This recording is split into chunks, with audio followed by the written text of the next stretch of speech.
So a field extension K over F is called an algebraic closure. Okay. If number one, recall that the extension is algebraic extension, and number two, K is algebraically closed. Specifically, even if it's not required to specify in this case, but algebraically closed over F, right? And recall what we meant by algebraically closed. A field is algebraically closed if every polynomial over that field splits into linear factors over that field, right? Fine. So in fact, we do not need the notion of it being algebraically closed over F, because after all, for being algebraic closed, we need polynomials from K itself. But since we have mentioned here about a field extension K over F, so that is why I just specifically mentioned it out. That is something not required. And in the last in the last lecture, we had said about this extension C over Q naught over Q, where Q naught was the algebraic closure over Q, right? Where Q naught basically consists of all algebraic numbers. So now what we want to prove in this lecture is, in some sense, which I had also mentioned in the previous lecture, that every field admits an algebraic closure.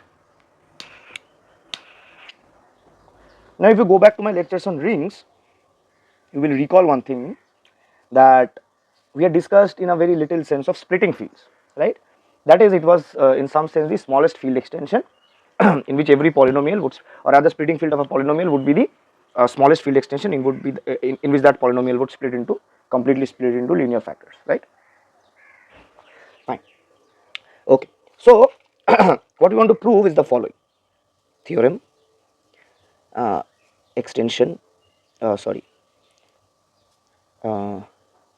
existence of algebraic closures.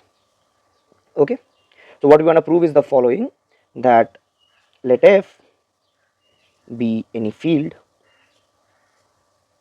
then there exists an algebraic closure K over F. Okay. Now to prove this, we require a little lemma first. Okay. And the lemma I will leave you to as an exercise, but it will be very intuitive to be very specific. That is, if K over F is an algebraic extension, then the cardinality of K is less than or equals to the maximum of the cardinality of F and LF naught, right? I think we write it like this. Yeah, that's a better notation. This is your LF naught. Recall what is why do we have LF naught? Because we define it to be the cardinality of the natural numbers, right? Right. Okay. Now the proof, if I talk about the proof of the lemma, then the proof of the lemma follows in a very simple sense, because observe that if alpha is in K, then I can take, because it is an algebraic extension, then I can take the map alpha to the irreducible polynomial of alpha. Okay. So what does this give? So this is a finite to one extension, if you recall, right? Finite to one map, not an extension, sorry, a map, right? From K to the set of irreducible polynomials in Ft. But then observe that the cardinality of the set of irreducible polynomials in Ft, so this is the set of irreducible polynomials in Ft, that is nothing but the maximum of LF naught if you a bit consider it about the degree of the polynomials, because the degree of the polynomials depends on the natural numbers, if you recall. Maximum of this and the cardinality of F. Clear? Clear? Whichever dominates, the number of the set of irreducible polynomials comes in that sense. Okay. And this sort of intuitive, so you can just go for a rigorous proof of it. Our main focus is to prove the existence of algebraic closures. Okay. So proof. Now to prove algebraic closures, what we do is the following. Okay. So let me do it in this way. Let P be the collection of all extensions K over F, such that K is in S and K is algebraic over F. Is it clear? What is S? Where S, S is just a set such that the field is contained in S and the cardinality of S is greater than the cardinality of the collection of all irreducible polynomials over F. Fine. Now what we do is define a partial order on P by simply saying that K1 is less than or equals to K2 if and only if K1 is a subfield of K2.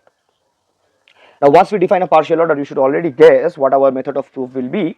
We are going to talk about Zorn's lemma. Okay, so I'm assuming you guys know Zorn's lemma and I'm proceeding with the proof. Okay, now let Ki, I in I be a chain in P. Okay, be a chain in P or a totally ordered set in P. Let, and arrange them in some order. Let K equals to the union of all these Ki's. Okay, then it's an easy exercise to prove because we already have an inclusion. As I said, that just arrange them in the form of a chain, because in a totally ordered set every element is related to every other element, we know that. So we can treat this chain as a sequence, and the ordinary way to treat a chain is in terms of a sequence. So there is a natural inclusion in these elements Ki. Using that inclusion, it is pretty easy to prove that this this union of Ki's is a field. Okay, just choose any elements x and y from K. Then suppose x is in Kj, y is in Ki, but then either Kj is contained in Ki or Ki is contained in Kj. In either way, x and y will be in the same field, right? So x minus y, x inverse minus x, all of them will be inside the union, right? Because it's inside some field Ki, right? Now, if alpha is in K, then that, what does that mean? That means alpha is in Ki for some I, right? But that means that alpha is algebraic over F. Because Ki is algebraic over F, what does this mean? This means that K is algebraic over F. Clear? Now also this is pretty clear to observe that since all these F's are contained in S and all these K's, because we have chosen a chain from the set P, and the P is defined in a way that all these K's are in S, so all these Ki's are also in S. We're talking about Ki being a, the collection Ki being a chain, so K must also be in S, as S is an upper bound. This is clear to observe from the way we have defined these K's, right? Therefore, by Zorn's lemma, what do we have? P has a maximal element. Actually, what I wanted to say is not that S is an upper bound, that was sort of a slip of a tongue. K is contained in S. What I meant is the following, okay, or rather in simple sense, K is itself an upper bound, right? K is an upper bound of the chain, okay. And what does Zorn's lemma say? That if every chain has an upper bound, then the set P must have a maximal element, okay. Fine. So by Zorn's lemma, P has a maximal element, say K naught. What we want to prove is that K naught is algebraically closed. To prove K naught is algebraically closed, okay. Now by the way we have defined P, it is obvious that K naught is an algebraic extension over F. Therefore, once we prove that K naught is algebraically closed, K naught becomes an algebraic closure, right? Fine. So let's try and prove. So suppose Pt is some polynomial over K naught, right? Okay. Then suppose so what we want to prove is that what I want to prove is that K naught is algebraically closed, right? So every polynomial should split, right? So what I want to do is I want to start with a polynomial which is irreducible. So suppose P is not irreducible, Pt is not irreducible, okay. Then if I write Pt into Gt times Ht, one of them must be irreducible, right? Because this process of factorizing Pt will end at finite steps because of Pt being of finite degree, that is quite obvious. So at least in one step, one of the factors would be irreducible. If Pt is not completely irreducible into linear factors, that is what I want to say, okay. Suppose okay, so let me be a bit precise. So suppose Pt is not irreducible into linear factors, then some factor of Pt is irreducible.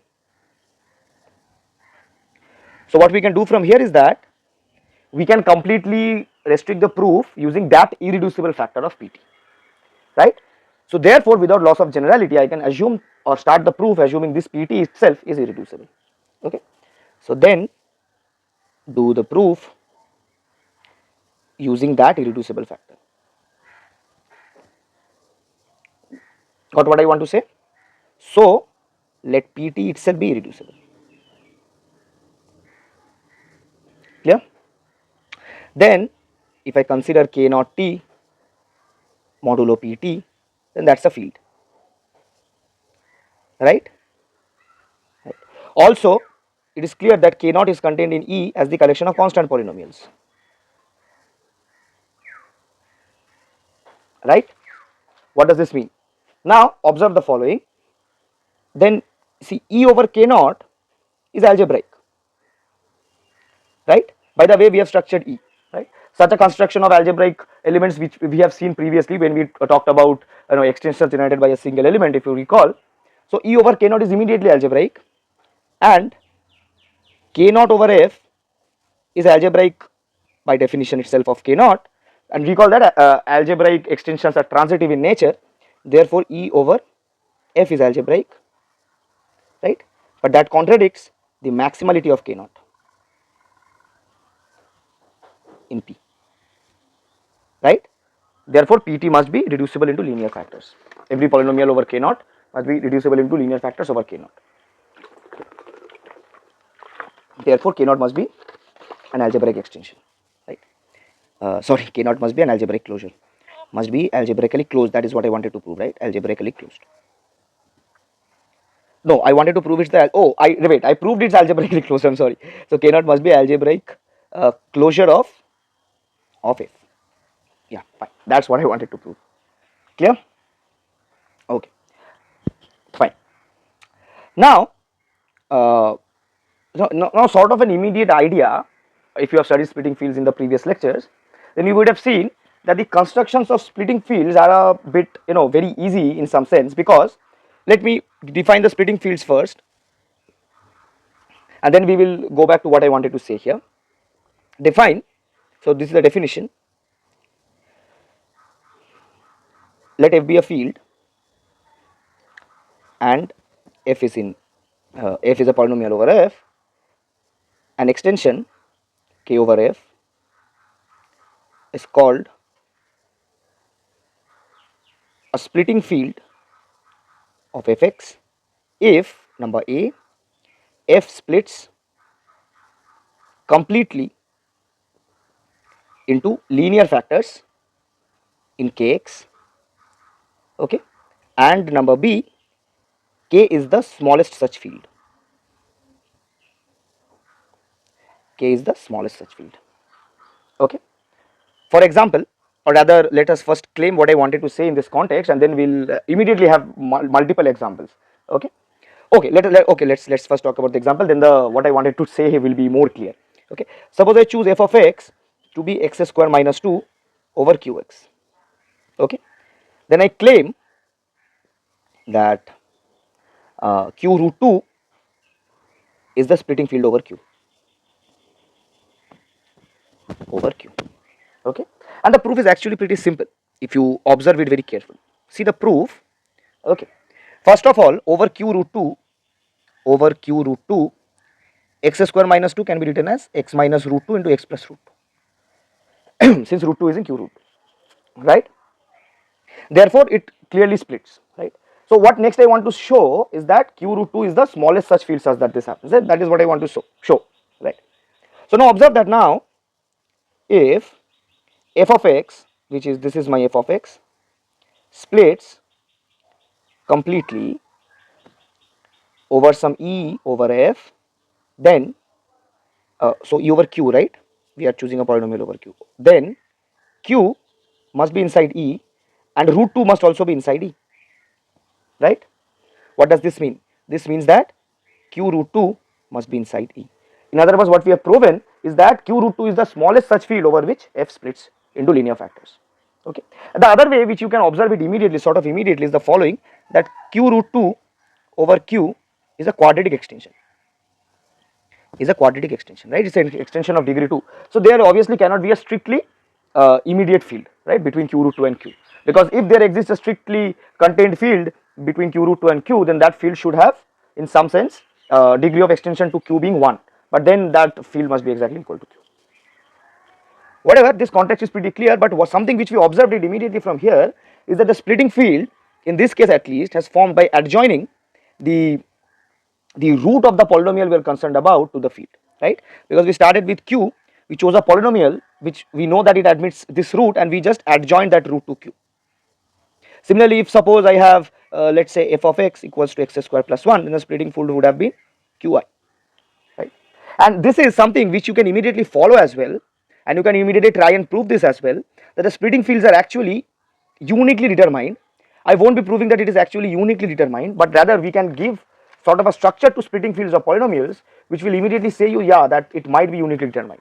The uniqueness of splitting fields is quite has quite a more complicated proof. We're not going to go into that currently, but rather the structure which we can give to the splitting field makes it in some sense uniquely determined. Observe that if fx is in fx, then suppose alpha 1 till alpha n are distinct roots of fx. Then observe that if I talk about this field, f adjoint alpha 1 to alpha n is the smallest field extension over f, right? Smallest field extension over f containing f and alpha 1 to alpha n, right? Therefore, it is quite easy to observe. Therefore, this field itself should be the smallest field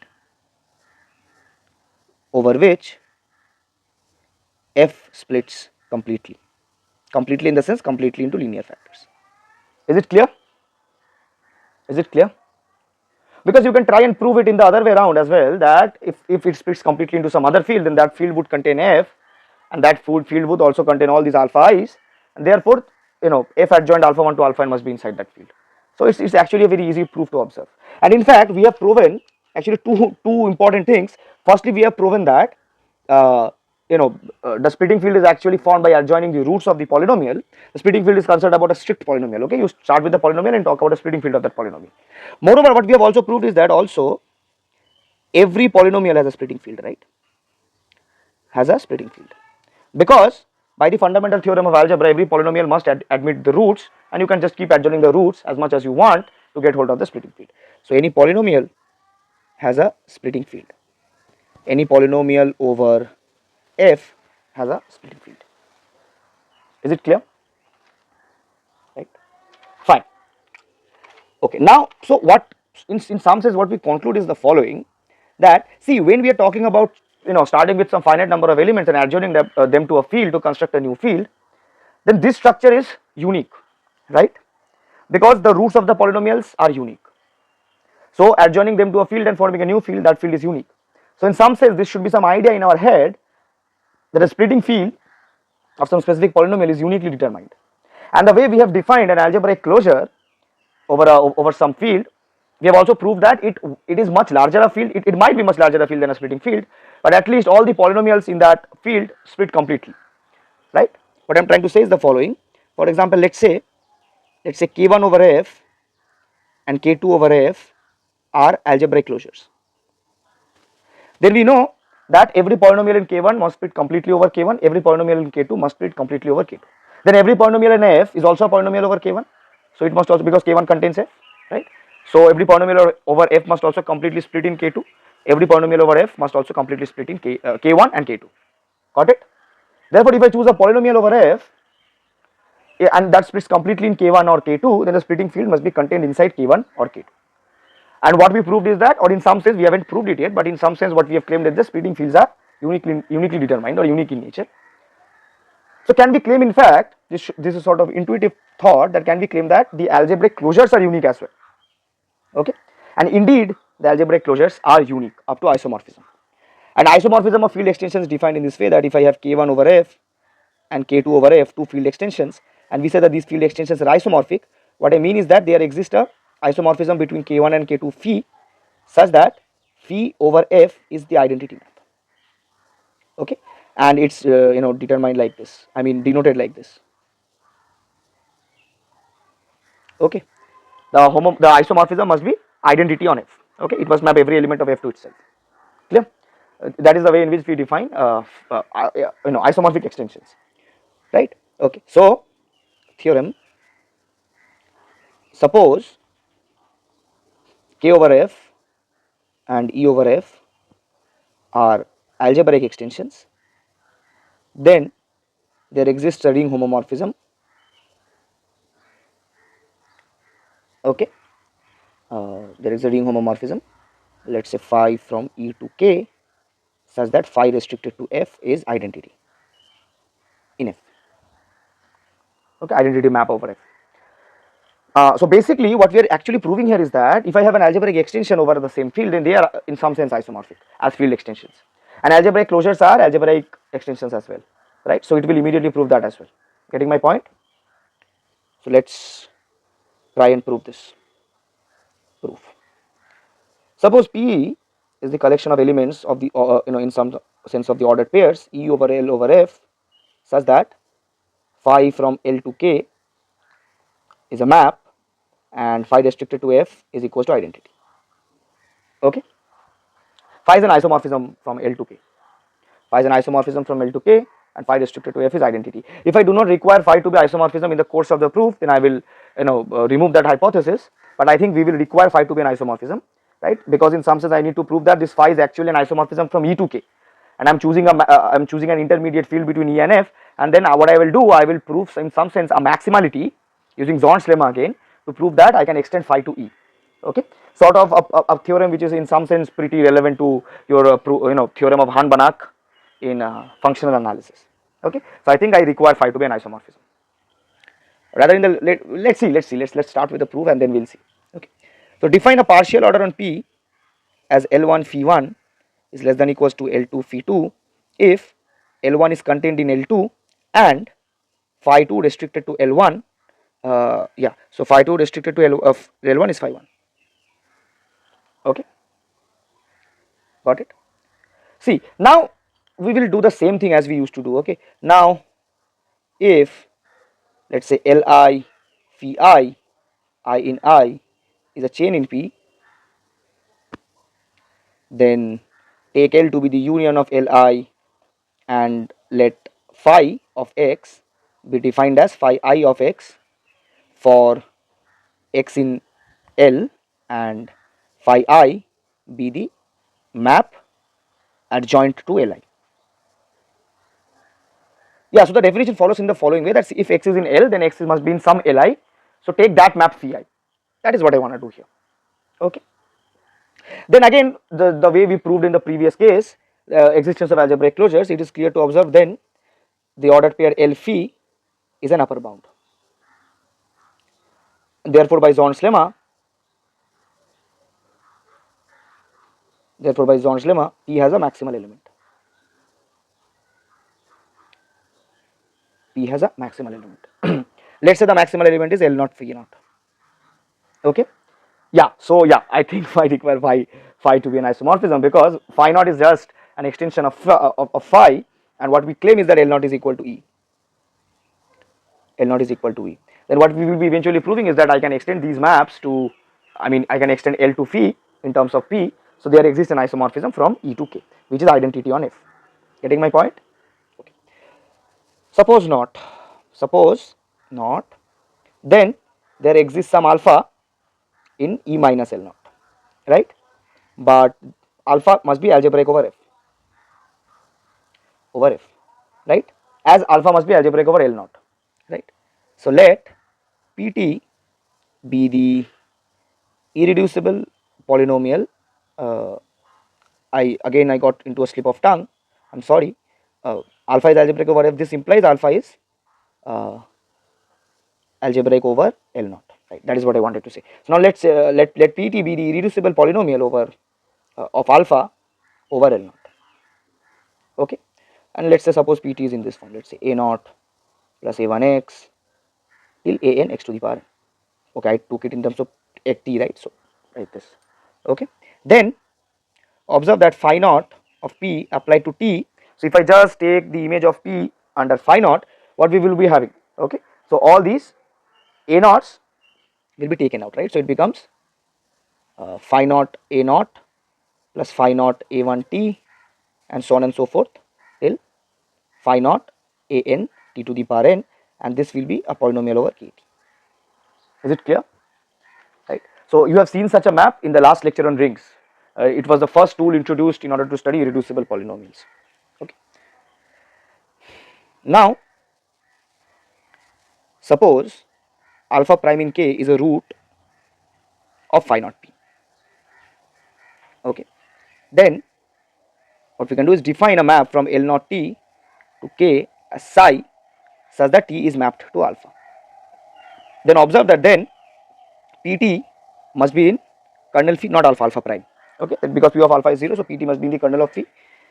Why? Because phi naught p applied to alpha prime is 0, right? Not p of alpha is 0, I mean phi naught p of alpha prime is 0, right?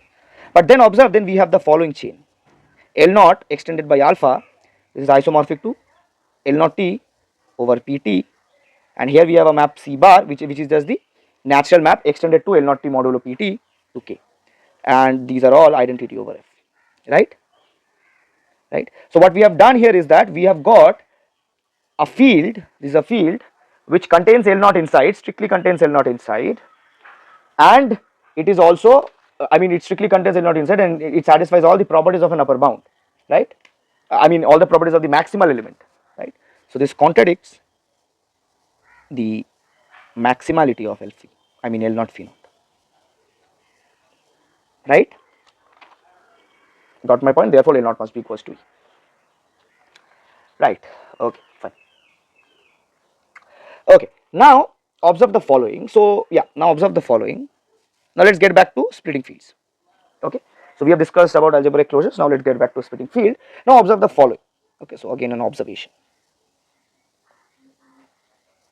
Okay, let's say suppose f is a polynomial in fx and k is the splitting field of f. If in some context I miss saying that some field is the splitting field of a polynomial, just think that and I simply say that it's the splitting field. What I mean is that it's splitting field over some polynomial. Okay, so and k is the splitting field of f. Okay, then what I can do is observe the following. Okay, suppose let's say alpha 1, alpha 2 till alpha n are the roots of the polynomial f in k. Okay, be the roots of f. Okay, then what we know already that k must be equals to f extended by alpha 1 till alpha n. Now k to f alpha 1 to f, this is a tower of extension, right? Let m1x be the minimal polynomial of alpha 1 over f. Got it? Now since f of alpha 1 is 0 as well, therefore m1 must divide alpha, which implies that the degree of m1 must be less than equal to the degree of f, which is equals to n. Is it clear? Fine. So what do we conclude from here? That the degree of the extension f alpha 1 over f, this is less than or equals to n. Okay.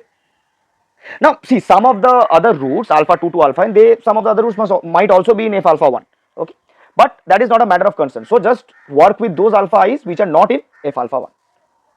Done. If all the other roots are already in f alpha 1, then we are done actually proving. Then k becomes exactly equal to f alpha 1. Then there is nothing to prove. If not, then choose some alpha 2. Okay, so choose some alpha 2 which is not in f alpha 1. Okay. So what are we having? So we are having this sort of a thing, alpha 1 adjoint alpha 2 over alpha 1 over f, and we have proved that this extension is of degree less than n, less than or equal to n, right? Now let m2 be the minimal polynomial of alpha 2 over f alpha 1. Then again, since f of alpha 2 is 0, therefore m2 must divide f, which implies that m2 must actually divide x minus alpha 1 times some polynomial p, the rest part of the polynomial, and degree, and this is irreducible, right? So let me be a more precise, which implies that m2 must divide px by the Euclid's lemma in terms of polynomials, because x minus alpha 1 is irreducible, right? Also the degree of px is less than or equals to n minus 1, because the degree of f is 1, rather it's exactly equal to n minus 1. Since m2 divides n minus 1, this implies that m2 divides px, this implies that the degree of m2 must be less than or equals to n minus 1. But what we have proved, hence, because recall that the algebraic extension, the degree of an algebraic extension equals to the degree of the minimal polynomial we are concerned about. Not an algebraic extension, the degree of an extension induced by a single element is actually equal to the degree of the minimal polynomial of that element in the underlying field. So if I have alpha 2 adjoint alpha 1 over alpha 1, this is less than or equals to n minus 1. And this process terminates at most n steps, right? Proceeding, it terminates if all the roots are distinct, okay, it terminates in at most n steps. So what do we conclude? Therefore, observe that the degree of extension of k over f, which should be less than or equals to the degree of extension of alpha 1 over f times the degree of extension of alpha 1 alpha 2 over f alpha 1 and so on till alpha 1 alpha 2 alpha n over alpha 1 till alpha n minus 1, right? So we split it into all the underlying fields, so this becomes, right, so this is less than or equals to, at least actually it's equal to here, right? So it's less than or equals to n into n minus 1 into n minus 2, so on and so forth till 1, so it becomes n factorial. So what do we conclude is basically that the degree of extension of the splitting field of some polynomial over the underlying field must be at most n factorial, where n is the degree of the polynomial whose splitting field we are concerned about. Getting my point? It need not be exactly equal to n factorial, it might be exactly equal to n factorial. For example, suppose I choose this, let's say, let's say k equals to, let me think of something. Okay, let me do it in this way. Suppose I have f of x equal to x cube minus 2 in q, so it will split completely as x minus cube root of 2 times x minus omega cube root of 2, the cube roots of unity, and x minus omega square cube root of 2, right? Is it clear? Now what do we observe here immediately, in some sense, that the degree of extension of cube root of 2 over q, this is 3, right? And the degree of extension of omega cube root of 2, so we adjoin one extra element, so this is an extension over q cube root of 2 over q, and this is clearly a degree of extension 2, right? Because observe that the minimal polynomial for omega is x square plus x plus 1, right, over q, and omega square is automatically inside the field where omega belongs, so we need not adjoin omega square anymore, or omega square cube root of 2 in this case anymore, and so this is 3. So by the tower of extensions, what we know that if so, this is exactly the splitting field if you carefully observe of f. So let this be k. So what we observe here is that k over f, the degree of this is actually 2 times 3, which is 6, which is 3 factorial. Okay, but it need not be same always. Getting my point? Fine. Okay, so we end this lecture here itself. In the next lecture, we will prove the uniqueness of the splitting field, and then we will move on to the notions of normal extensions. Okay, so meet you guys in the next lecture. Wait a minute. Let me do it in this way.